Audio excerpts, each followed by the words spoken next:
O tema da nossa mensagem hoje é esse aí, promessa e fraqueza. Parece dois temas contraditórios, estranhos, mas na verdade, em toda a história bíblica nós vemos esse tema sempre aparecendo.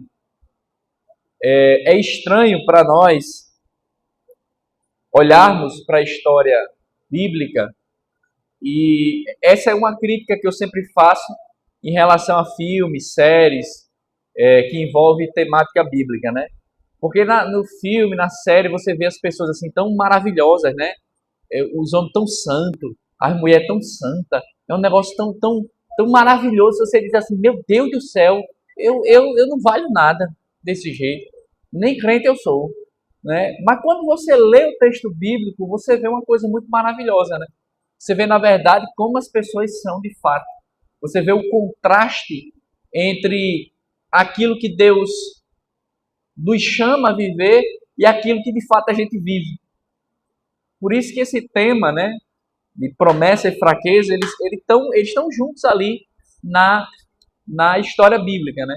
E nós vamos ver essa realidade a partir da história de Abraão, que nós começamos a estudar hoje, porque hoje nós começamos a segunda parte do livro de Gênesis. Nós terminamos a primeira, capítulo 1 a 11, e agora, hoje, a gente começa a segunda parte do livro de Gênesis, né? Então, eu convido você a abrir a palavra no livro de Gênesis, capítulo 12. Nós vamos fazer a leitura completa e depois nós passamos ao estudo. Diz assim a palavra do Senhor, Gênesis, capítulo 12, a partir do verso 1. Diz assim a palavra do Senhor. O Senhor disse a Abrão, saia da sua terra, da sua parentela e da casa do seu pai, e vá para a terra que lhe mostrarei. Farei de você uma grande nação, e o abençoarei, e engrandecerei o seu nome. Seja uma bênção. Abençoarei aqueles que o abençoarem, e amaldiçoarei aquele que o amaldiçoar. Em você serão benditas todas as famílias da terra. Partiu, pois, Abrão, como o Senhor lhe havia ordenado, e Ló foi com ele. Abrão tinha 75 anos quando saiu de Harã. Abrão levou consigo a sua mulher Sarai, o seu sobrinho Ló, todos os bens que havia adquirido e as pessoas que lhes foram acrescentadas em Harã. Partiram para a terra de Canaã e lá chegaram. Abrão atravessou a terra até Siquém, até o carvalho de Moré. Nesse tempo, os cananeus habitavam essa terra. O Senhor apareceu a Abrão e lhe disse, darei esta terra à sua descendência. Ali Abrão edificou um altar ao Senhor, que lhe tinha aparecido, passando dali para o monte a leste de Betel. Armou a sua tenda, ficando Betel a oeste e Ai a leste. Ali edificou um altar ao Senhor e invocou o nome do Senhor. Depois Abrão partiu dali, indo sempre na direção do Neguebe. Havia fome naquela terra. Assim Abrão foi para o Egito, para ali ficar, porque era grande a fome na terra. Quando se aproximava do Egito, quase ao entrar, disse a Sarai, sua mulher, ora, bem sei que você é uma mulher muito bonita. Os egípcios, quando virem você, vão dizer, essa é a mulher dele. Então eles vão me matar, deixando você com vida. Diga, pois, que você é minha irmã, para que me tratem bem por sua causa, e por amor a você, me conservem a vida. Tendo Abrão entrado no Egito, os egípcios viram que a mulher era de fato muito bonita. Os príncipes de Faraó a viram e foram elogiá-la diante de Faraó. E a mulher lhe foi levada para a casa de Faraó. Este, por causa dela, tratou bem a Abrão, o qual veio a ter ovelhas, bois, jumentos, escravos e escravas, jumentas e camelos. Porém, o Senhor puniu Faraó e a sua casa com grandes pragas por causa de Sarai, mulher de Abrão. Faraó chamou Abrão e lhe disse, o que é isso que você fez comigo? Por que não me disse que ela era sua mulher? E por que me disse que ela era sua irmã. Foi por isso que a tomei para ser minha mulher. Agora, pois, aqui está a sua mulher. Tome-a e vá embora daqui. E Faraó deu ordens aos seus servos a respeito de Abrão, e eles o acompanharam, a ele, a sua mulher e a tudo o que possuía. Vamos orar? Pedir que Deus nos ajude. Senhor, graças te damos por essa noite. Obrigado pela tua doce palavra. Que ela seja o nosso alimento nessa noite, e que ela nos desafie, e que ela mude a nossa vida, começar em mim. Nos abençoe, abençoe todo o restante do trabalho, que tudo seja feito aqui para a glória do Senhor. Que o Senhor abra a nossa mente e o nosso coração.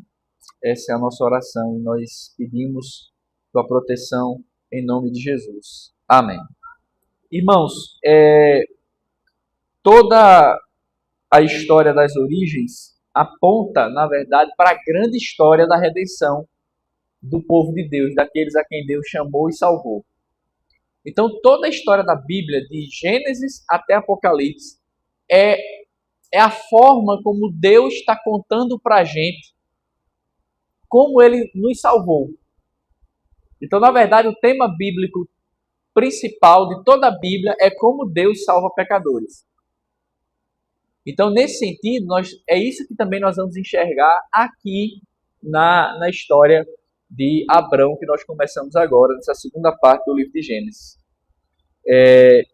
O livro de Gênesis, o primeiro, no caso, capítulo 1 a 11, ele termina como? Termina com atitudes orgulhosas, termina com o povo brigando, se dividindo em cada língua, e termina com a mulher estéril. Então, ou seja, você só tem notícia ruim, meu amigo, no livro de Gênesis. Só tem notícia ruim. O primeiro livro, capítulo 1 a 11 de Gênesis, ele termina com péssimas notícias, do ponto de vista humano. Você tem um povo orgulhoso que quer dominar sobre os outros. Você tem o povo querendo novamente ser igual a Deus e Deus dividindo as pessoas por meio da terra e da língua. E termina com a notícia de que um descendente lá que a gente vai começar a estudar agora, a única esposa dele é estéril. Ou seja, zero esperança, Mas Deus conta a sua história maravilhosa por meio de histórias complicadas, Isso é o que é legal, Deus é um excelente contador de história, Se fosse a gente, ia contar e tudo deu certo. E tudo foi uma bênção. E eles prosperaram, ficaram ricos e todos foram felizes para sempre. Se a gente fosse contar a história, a gente contaria assim, Mas Deus não. Deus gosta do drama, Deus gosta de contar a história, Deus gosta de ver como é que a gente vai reagir.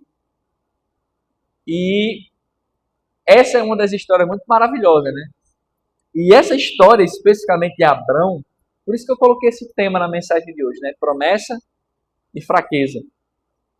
A imagem que a gente tem de Abrão, Poxa, o pai da fé, é um homem de Deus, é um cara maravilhoso. A gente vai ver aqui vários relatos aqui na frente, de coisas maravilhosas que ele fez ali andando com Deus. E a gente tem essa visão de que ele era um cara perfeito. E quando na verdade você vê o texto bíblico, você vai ver o contrário, Você vai ver um homem cheio de falhas, Mas você vai ver sempre o mesmo Deus bondoso e gracioso. Então, é nesse sentido que a gente vai caminhar aqui, Então, quais são as duas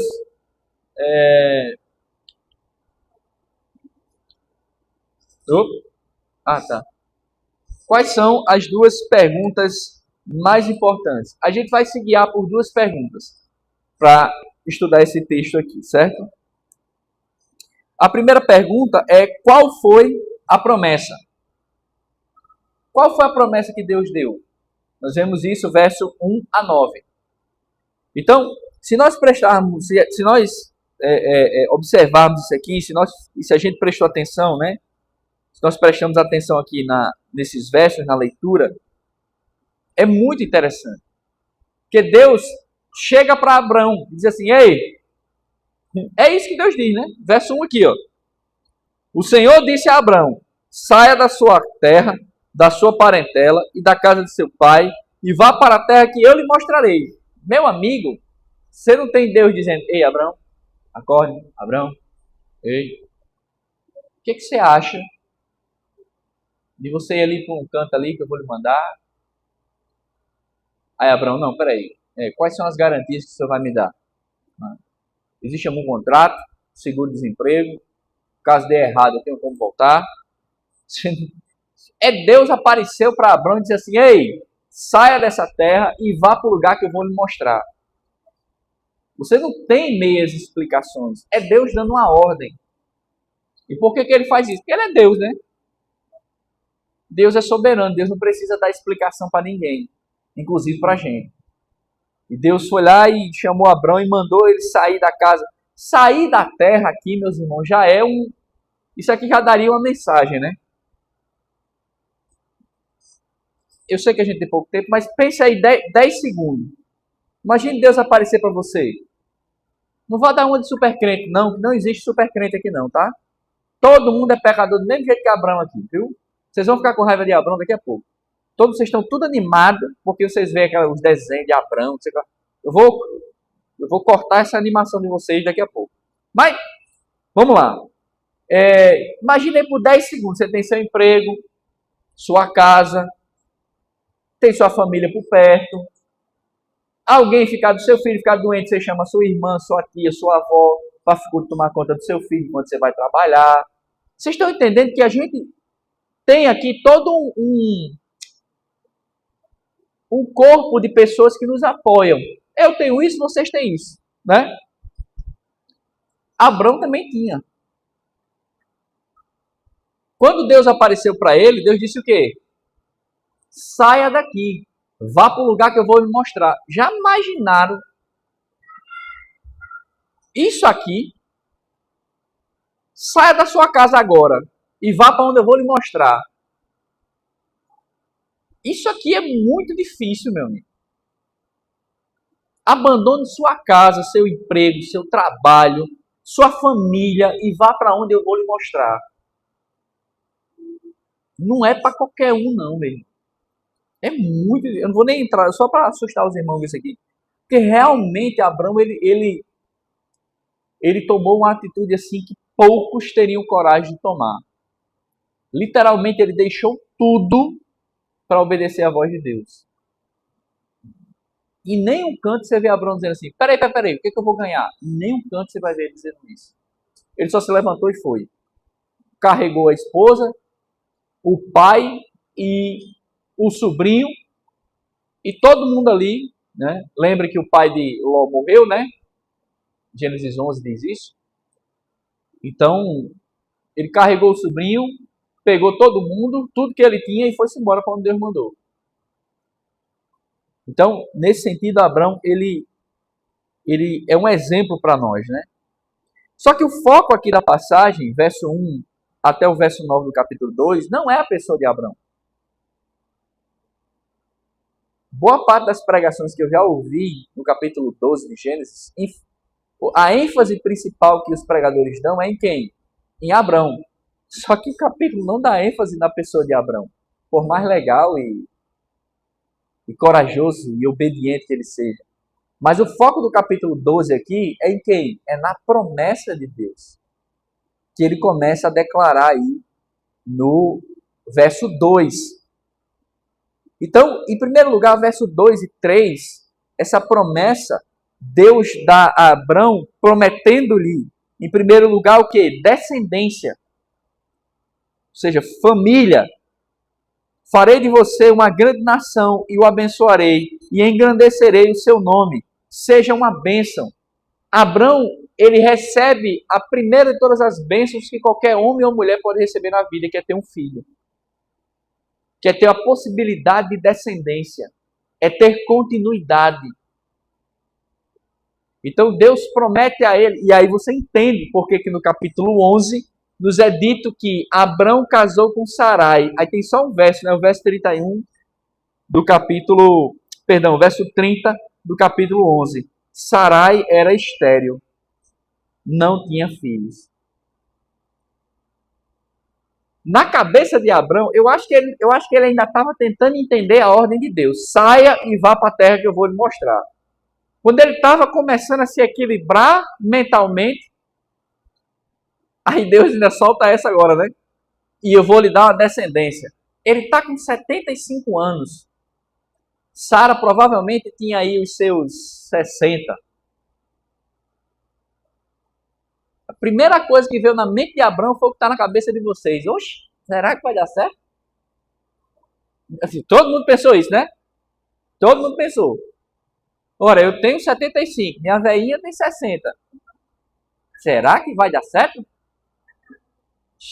Jesus. Vocês estão rindo? Cenas dos próximos capítulos, tá? Cenas dos próximos capítulos. Não percam o próximo episódio. Essa foi a atitude de Abrão e também de Sarai, viu? Eu não vou contar, não dar spoiler, não. Próximos episódios vocês vão ver. Mas o ponto aqui é que o coitado ainda estava matutando no que Deus havia dito e Deus já lhe promete também descendência. E essa descendência não é só a física dele. Verso 3: abençoarei aqueles que o abençoarem e amaldiçoarei aquele que o amaldiçoar. Em vocês serão benditas todas as famílias da terra. É uma bênção para além do próprio Abraão. No caso aqui, para além de Abrão, né? Ele ainda não ganhou o nome de Abraão, né? Cenas do próximo capítulo. Então, assim, Deus promete a ele uma descendência. Só que essa descendência ia ultrapassar a própria família dele, com certeza, sem sombra de dúvida. Abrão nem sonhava que nós iríamos estar aqui hoje, 2026, sentados aqui na Igreja Batista, em Passagem de Areia, Parnamirim, lendo a história da vida dele, meu amigo. Ele nem sonhava com a gente. Ele nem sonhava que nós seríamos esses filhos dele, esses descendentes pela fé do que ele creu quando Deus lhe fez as promessas. Se eu fosse pentecostal, eu daria um glória a Deus. Porque, meu amigo, isso é maravilhoso demais, meu amigo. Isso aqui nem o melhor cineasta de Hollywood pensa num enredo desse aqui, meu jovem.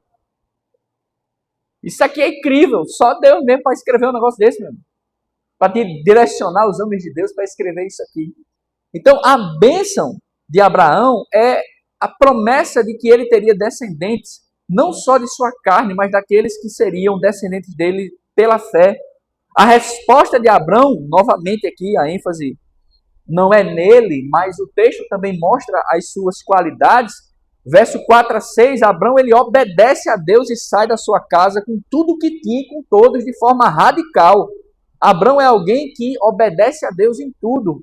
O teu verso 4, partiu, pois, Abrão como o Senhor lhe havia ordenado. Ele nem perguntou a Deus, foi lá e fez. Mas como eu falei, meus irmãos, a ênfase aqui não está em Abrão, mas está na promessa de Deus. Porque no verso 7, o Senhor apareceu a Abrão de novo, né? E lhe disse, darei esta terra à sua descendência. Ali, Abrão edificou um altar ao Senhor que lhe tinha aparecido. Então, Deus aparece a Abrão e lhe promete descendência. E depois, quando ele parte para a terra de Canaã, que ele chega lá, Deus aparece de novo a ele e diz assim, ó, onde você está dormindo hoje, onde você botou o pé, isso aqui será seu. Eu vou lhe dar isso aqui. Então, você tem uma ideia daquilo que os sociólogos chamam de pertencimento, né? Não sei se os jovens aqui presentes, os alunos, né, aprenderam o significado de nação. Vocês sabem o que significa uma nação? Nação é o quê? É um povo que habita um território, tem uma mesma história em comum e fala a mesma língua. Essa é a definição mais básica de povo, de nação, né? Então, essas duas marcas aqui, descendência e terra, tornam essa promessa de Deus um vislumbre do que o povo de Israel seria. Por isso que os teólogos, muito sabiamente, consideram essa divisão dupla do livro de Gênesis. Gênesis 1 a 11 conta a origem de todas as coisas, Gênesis 12 a 50 conta o quê? A origem do povo, da nação de Israel, do povo escolhido. Porque agora eles têm uma mesma língua, têm uma mesma origem, têm uma terra e agora eles vão desenvolver uma mesma cultura a partir do que Deus vai revelar de si ao povo. Isso é muito interessante, meus irmãos. Então, quando Abrão recebe essas duas promessas de descendência e de terra, Abrão tem uma única atitude.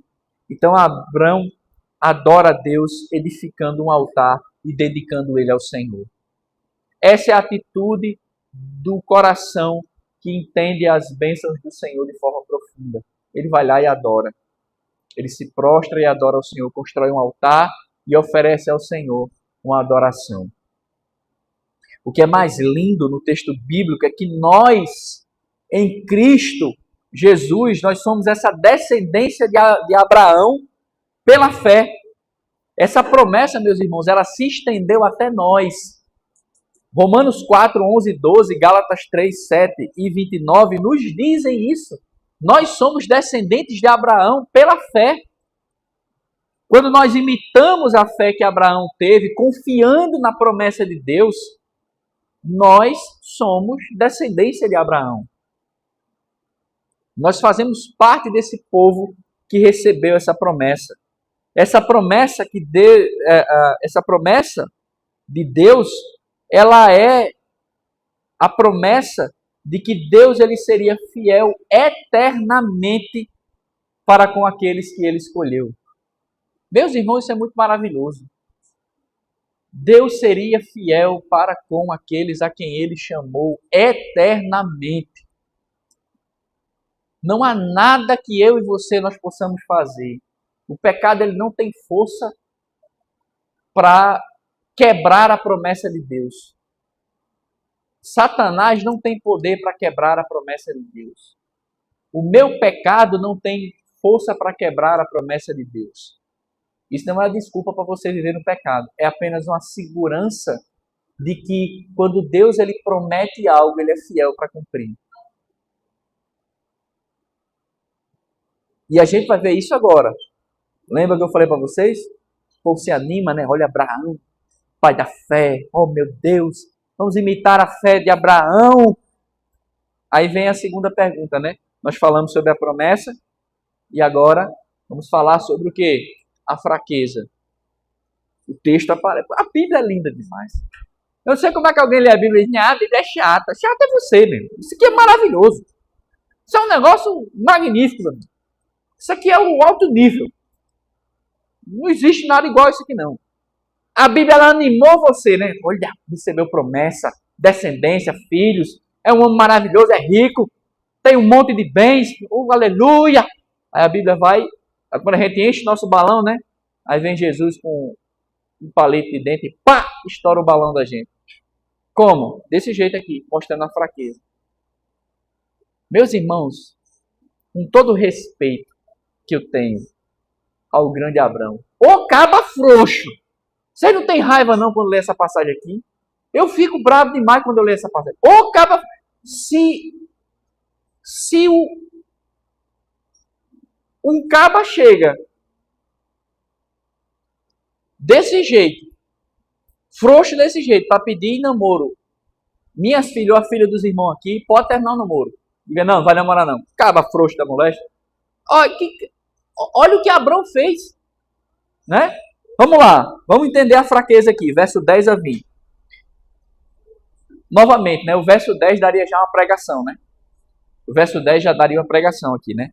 Havia fome naquela terra. Assim Abrão foi para o Egito para ali ficar, porque era grande a fome na terra. Ou seja, meus irmãos, em nome de Jesus, acabe com essa ideia de que quem é filho de Deus não vai sofrer.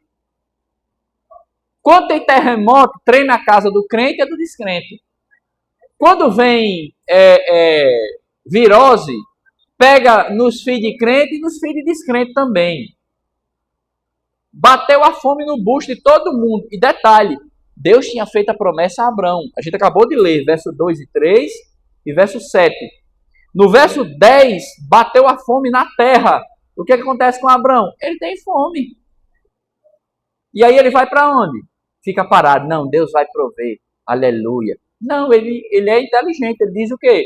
Rapaz, acabou a comida. Eu vou para onde? Eu vou para onde tem comida. Onde é que tinha comida? No Egito. sei se os irmãos já tiveram a oportunidade de ver o mapa do Egito, né? O mapa do Egito, você tem um rio, né? O rio Nilo, ele corta o meio do Egito. Então, raramente o Egito ficou com fome na antiguidade. Por quê? Porque por causa do rio. Então é fácil você plantar, colher, então você tem terras cultiváveis ali, né? Então, mas a fome bateu, Abraão correu para o lugar onde tinha comida. E quando Abraão correu, isso eu tenho uma raiva de Abraão tão grande, meu Deus do céu. Me perdoe, Jesus, mas eu tenho raiva dele. Porque do verso 10 ao verso 16, meus irmãos, olha a presepada de Abraão. Sara era uma gatinha, né? Nos seus 60 e poucos anos, era uma gatinha, né? E Abraão sabia disso. E Abraão diz o quê?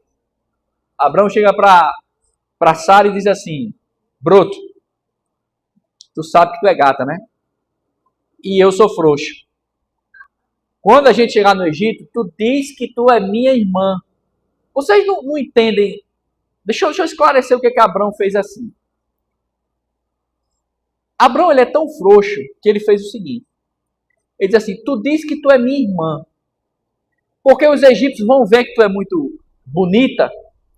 E aí, se eu disser que tu é minha esposa, eles vão me matar para eles casarem com você.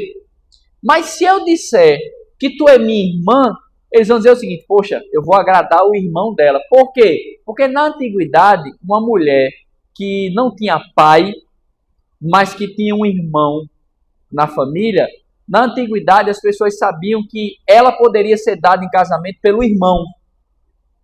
Então ele faz uma mutreta para ver se ele ficava vivo às custas da própria esposa. Caba frouxo. Caba frouxo. Frouxo e escorão. Né? Frouxo e escorão, porque ele está se escorando na beleza da esposa.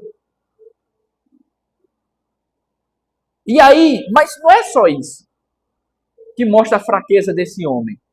A fraqueza de Abraão aparece primeiro, porque o que diz o verso 3, meus irmãos, que a gente acabou de ler? Olha o verso 3 do capítulo 12. É Deus dizendo, abençoarei aqueles que o abençoarem e amaldiçoarei aquele que o amaldiçoar. Meu amigo, a fraqueza de Abraão está no fato dele não confiar em Deus. Deus apareceu para ele e disse, vá, saia que eu vou abençoar você. Eu vou dar descendência. Eu vou dar terra a você. 3 versículos depois, ele chega para Sarai e diz, ei, olha, gata, a gente vai pôr uma parada aí. Aí, como eu sou frouxo, quando a gente chega lá, aí tu diz que tu é minha irmã, que aí a galera vai me respeitar. Eu não te dou por esposa para ninguém, mas pelo menos a galera não vai me matar. Então fica nós dois assim. Meus irmãos, isso é desconfiar da palavra de Deus. Isso é mentir sobre sua esposa, é obrigar a esposa a mentir. E isso é pôr em risco a própria família. Sabe por quê? O texto é muito legal mesmo. Porque do verso 14 até o verso 16, quando eles entram no Egito, os príncipes egípcios batem o olho em quem? Em Sara. Rapaz, que gatinha essa mulher, hein?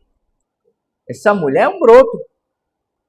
Contam para o faraó. E aí vocês entendem o significado do que é um faraó. Faraó faz o quê? Pede permissão a ele? Não, manda buscar. Porque era assim que acontecia no mundo antigo. E aí mandou buscar e ela foi. Não tem escolha. Faraó era o homem mais poderoso do mundo antigo. Se ele deu uma ordem, está dada. Não tem como voltar atrás. E aí Sarai foi levada para a casa de Faraó. E aí você tem toda uma explicação que normalmente quando um rei ele resolvia pegar uma mulher que ele não conhecia, no sentido de não ser uma pessoa que tem os mesmos costumes, ele deixava a mulher de 6 a 1 ano tomando banho, se vestindo, fazendo tratamento médico, tratamento de beleza, para ele depois tomar ela como esposa. Então, provavelmente, Faraó pegou Sarai para deixar ela na casa, para ela começar esse tratamento, para depois ele tomar ela por esposa. Só que aí, meus irmãos, quem foi que deu a promessa, meu amigo? Não foi o frouxo do Abrão, foi quem? Foi Deus. E Deus, ele não é Deus dos crentes. Olha, Deus, ele não tem só poder aqui no prédio da igreja, não. Deus, ele não é só poderoso por causa dos crentes, não.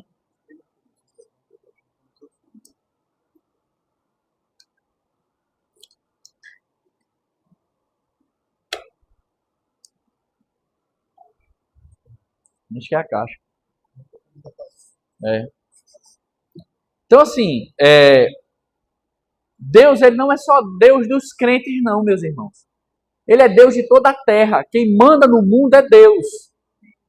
Se chove, se cai chuva, se tem guerra, quem manda é Deus. Nem um passarinho morre se Deus não permitir. Aí Faraó vai dar um cochilo. Quem é que aparece no sonho de Faraó? Deus. Sei, amigão, é melhor para tu deixar a boizinha aí, viu? Porque vou mandar umas praguinhas aí para tu, viu? Bastou um dia só, baixou só um cochilo de praga. Faraó acorda no outro dia, vamos mandar buscar aquele cabra nojento, aquele frouxo. E aí traz Abraão, e Faraó é quem dá o carão deles. Por que você não me disse que ela era sua mulher? Eu nem teria pego ela para ser minha esposa. Meus irmãos, isso nos mostra, olha, isso nos mostra uma coisa muito linda, que apesar da nossa fraqueza, Deus continua sendo fiel. Abraão disse na cara de Deus aqui, o Senhor não vai cumprir o que o Senhor prometeu. Que é isso, pastor? Não tem esse versículo não. Mas é o que está dizendo aqui. Deus promete no verso 3, eu vou estar com você, meu amigo. No verso 11, Abraão mente. Porque não confia na palavra de Deus. Nós somos assim. A gente sai do culto dizendo que ama a Deus, que confia a Deus, pisa em casa, trai Deus, troca Deus por qualquer coisa. Nós somos Abrão. Eu tenho raiva de Abrão, mas eu tenho raiva de Abrão porque Abrão sou eu. Eu sou frouxo do mesmo jeito. Basta uma topada, eu já estou negando a Deus. Basta uma gripe, eu já estou duvidando que Deus existe. Primeira dificuldade a gente corre. Nós somos assim, nós somos Abrão. Nós somos esse homem frouxo que não gosta de responsabilidades, que para a gente se livrar, a gente bota os outros na fogueira. Nós somos assim. Mas sabe qual é o nosso consolo? E eu já termino aqui. O nosso consolo é saber que Deus não muda, apesar da nossa fraqueza. Capítulo 12 de Gênesis, portanto, nos ensina que a promessa de Deus, ela é segura, porque foi Deus quem prometeu. Mas ele também nos ensina que Deus escolhe pessoas fracas. Por que Deus escolheu um frouxo que nem Abrão? Porque a promessa depende dele e não de mim ou de você. Isso deveria nos animar. Eu fico muito animado. Porque quando eu olho para mim todo dia de manhã, eu digo, ô caba frouxo, ô caba ruim. Caio nos mesmos pecados, luto todos os dias contra meus pecados do mesmo jeito. E às vezes eu digo, Deus, eu não sou crente não, Senhor. Eu não sou crente não. E aí eu lembro que a promessa de Deus, ela não depende de mim. Ela depende de quem fez a promessa. E quem fez a promessa é fiel. E se ele disse que um dia ele me salvou, foi porque ele me salvou. E se ele disse que um dia ele iria me aperfeiçoar até a volta de Cristo, ele continuará me aperfeiçoando até a volta de Cristo. Eu não confio em mim mesmo, não. Mas eu confio em quem? Eu confio no Deus que me fez a promessa. É nele que eu confio. Então não confie em você mesmo. Confie no Deus que lhe fez a promessa. Por quê? Porque você é infiel, você é fraco, você é frágil, você é inconstante. Mas Deus é fiel. Em último lugar, esse texto, meus irmãos, é uma exaltação de Deus. É uma exaltação da promessa de Deus. E uma demonstração da nossa fraqueza. Eu acho lindo o que Paulo diz, né? Quando ele está falando sobre a transformação do Evangelho. Lá em 2 Coríntios 4:7. Eu vou ler só para a gente encerrar. 2 Coríntios 4:7 diz assim: temos, porém, este tesouro em vasos de barro, para que se veja que a excelência do poder provém de Deus, não de nós. Então, meus irmãos, a excelência do poder está onde? Nos vasos de barro, tudo defeituoso que somos nós. Mas Deus é poderoso e fiel. Vamos confiar nele. Amém?